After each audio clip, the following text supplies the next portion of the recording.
उपमुख्यमंत्री अजित पवारच माळेगाव कारखान्याचे नवे चेअरमन। 21 पैकी 20 उमेदवार जिंकून अजित पवारांची बाजी, एक हाती सत्ता कायम। आमच्याकडे चेअरमन पदाचा चेहरा नव्हता, पैसाही नव्हता, पण काहींनी खूप पैसा वाटल्याचं ऐकलं। आमचे सर्वच उमेदवार फाटके आहेत, त्यांच्या पाठीशी उभं राहणं आमचं काम।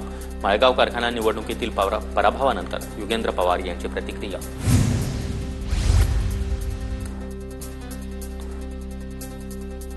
माळेगाव कारखाना निवडणुकीमध्ये शरद पवार गटाच्या पॅनलचा दारुण पराभव। बळीराजा सहकार बचाव पॅनलच्या सर्वच उमेदवारांचा पराभव झाला असून शरद पवार गटाच्या पॅनलमधील उमेदवारांना तिसऱ्या क्रमांकाची मतं। या उमेदवारांसाठी सुप्रिया सुळे आणि योगेंद्र पवार यांनी सभा घेतल्या होत्या।